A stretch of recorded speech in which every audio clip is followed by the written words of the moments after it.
Salve, salve, acadêmicos da jurisprudência! Aqui quem fala é o professor Rafael Vilches.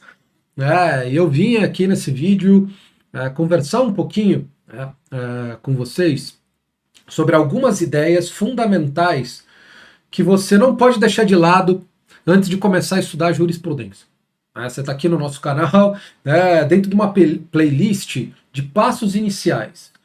Então, a gente quer aqui da Academia da Jurisprudência passar algumas orientações, alguns conceitos básicos que vão facilitar e muito o estudo da jurisprudência, especial em direito tributário, direito administrativo, direito constitucional ou em qualquer outra disciplina jurídica. Não interessa.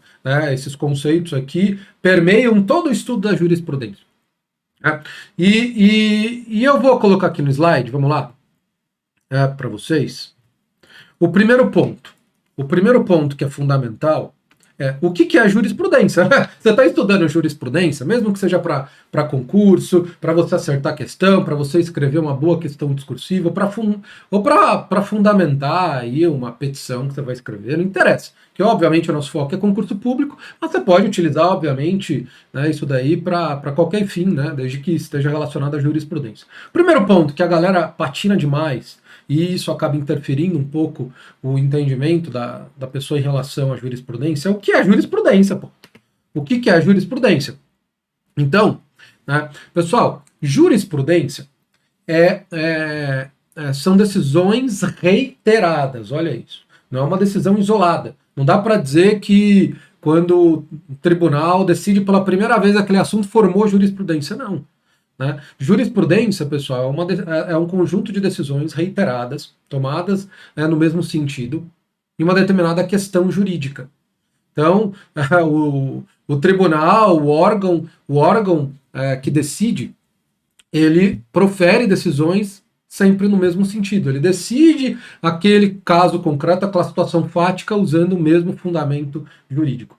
Aí, quando eu tenho essas decisões reiteradas, tem que ser reiterada, não tem um número exato, mas precisa, obviamente, ser mais de uma decisão. E aí, obviamente, dá para eu dizer que formou jurisprudência.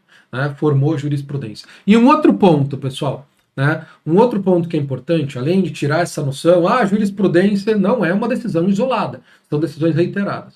Jurisprudência pode ser de qualquer órgão colegiado. Algum órgão colegiado, algum tribunal que integra o Poder Judiciário, mas também pode ser um tribunal administrativo.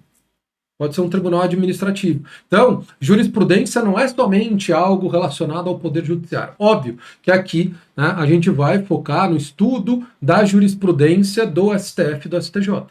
Dos tribunais superiores. É esse tipo de jurisprudência que tem mais importância para a área fiscal, para a área de controle. Mas eu posso ter jurisprudência de um tribunal de justiça, de um tribunal regional federal, de um tribunal regional do trabalho, do tribunal regional eleitoral. Eu posso ter jurisprudência de um tribunal administrativo, por exemplo, do Tribunal de Contas da União, ou de um Conselho Administrativo de Recursos Fiscais, do CARF, que é a segunda instância administrativa aí do processo tributário no âmbito federal. Mas o que vai interessar aqui para a gente, são os julgados, os entendimentos jurisprudenciais do STF e do STJ.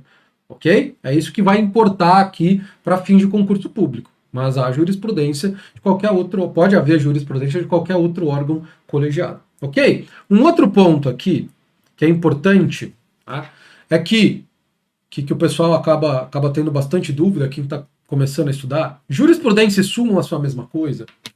Pessoal, não. Na verdade, a súmula é um tipo de jurisprudência. Mas não é o único tipo.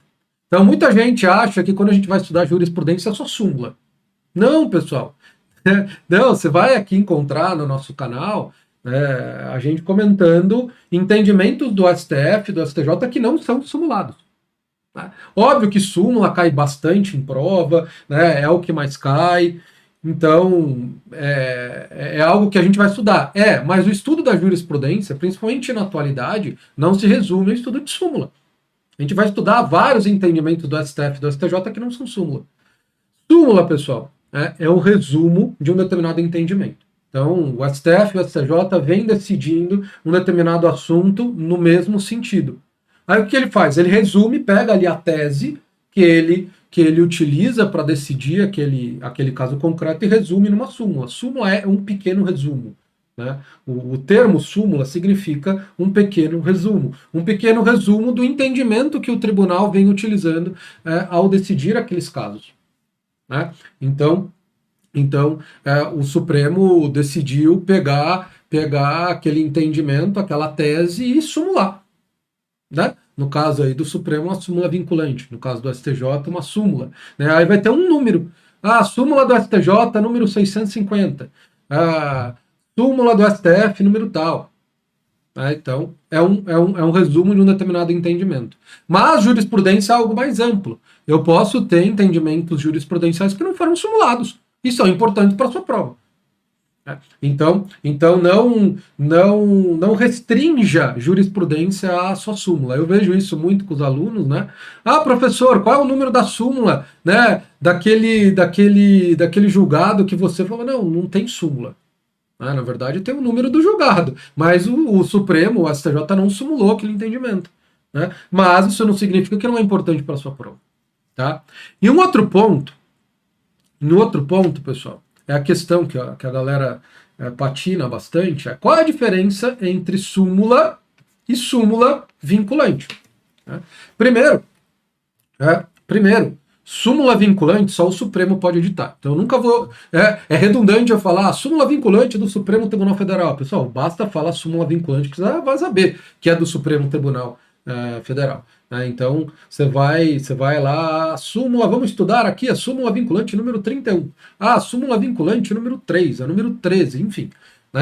Então basta você falar que é uma súmula vinculante. Ah, mas tem súmulas do STF que não são vinculantes. Sim. Né? Porque a possibilidade de o Supremo editar súmulas vinculantes surgiu a partir da emenda constitucional 45 de 2004, né, com a reforma lá do Poder Judiciário. Antes disso, o Supremo Tribunal Federal só editava súmulas que não eram vinculantes. Né? Então, o que você vai encontrar? Súmulas mais antigas do Supremo, de 2003 para trás, que são não vinculantes. Não vai estar lá súmula vinculante. Tem súmulas que não, do Supremo que não são vinculantes. O que o Supremo fez? As suas principais súmulas, que não eram vinculantes, muitas se transformaram em súmulas vinculantes por uma opção do Supremo. Por uma opção do Supremo Tribunal Federal. Mas o STJ só tem súmula não vinculante. Qual que é a diferença de uma de outra? A diferença é que a súmula vinculante, editada lá pelo Supremo Tribunal Federal, vincula automaticamente o Poder Executivo, a administração pública. Né? Então vincula.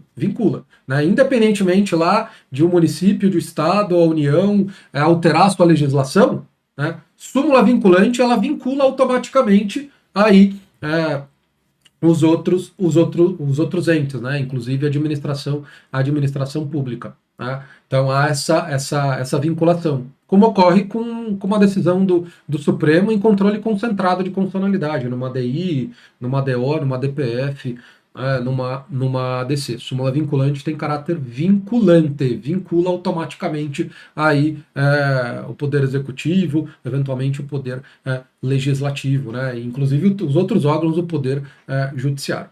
Tá? E a súmula não vinculante? Ela não vincula. Então eu posso ter uma súmula do STF, uma súmula do STJ que não tem caráter vinculante, não vincula automaticamente o município. Então você pega uma súmula do STJ que tem um determinado entendimento sobre um tributo municipal. O município é obrigado a seguir automaticamente esse entendimento nessa súmula do STJ? Não.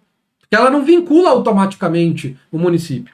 O município pode lá alterar a sua legislação ou de alguma forma internalizar esse entendimento, mas não vincula automaticamente, diferentemente com uma súmula vinculante. Uma súmula vinculante vincula automaticamente o município, estado ou qualquer outro ente federativo. Já uma súmula vinculante não. Então é bastante comum, principalmente na esfera tributária, eu ter uma súmula do STJ, uma súmula antiga do STF que não era vinculante, e a legislação tributária de um determinado ente prever algo totalmente diferente do que estava numa súmula. Isso é possível, né? Isso é bastante possível e bastante frequente. Bastante frequente. Mas isso não pode acontecer com a súmula vinculante. Por exemplo, súmula vinculante número 31, fala que é incondicional a incidência do ISS na atividade de locação de bens móveis. Nenhum município, né, pode ir lá e cobrar o ISS nessa atividade. Por quê? Porque o que está nessa súmula vincula automaticamente o município. Vincula automaticamente o município. Já se eu tenho uma súmula do STF não vinculante, uma súmula do STJ não vinculante, né, o município pode ir lá e aplicar de forma contrária. Né, de forma contrária. Agora, pessoal, é importante eu salientar isso. Qualquer súmula do STF e do STJ, vinculante ou não, né, ela vincula os outros órgãos do Poder Judiciário. Então eu posso ter uma súmula do STJ que não vincula automaticamente o Estado, o município, mas vincula os outros órgãos do Poder Judiciário. O juiz lá de primeira instância, ele é obrigado a seguir qualquer súmula do STJ ou do STF, sendo vinculante ou não. Já a súmula vinculante, além de vincular os outros órgãos do Poder Judiciário, vincula, né, os outros entes federativos. Os outros entes federativos. Né? Já a súmula vinculante não vincula automaticamente os outros entes federativos. Okay? Então essa é a diferença e é algo que é fundamental vocês entenderem. Fundamental vocês entenderem antes de vocês iniciarem o estudo da jurisprudência. Ok? Então, pessoal, é uma introdução. Né? A gente vai ter outros vídeos aqui nessa playlist, né? Que são passos iniciais, que são conceitos fundamentais para vocês aproveitarem melhor o estudo da jurisprudência. Ok? Então é isso. A gente se vê no próximo vídeo. Tchau, tchau.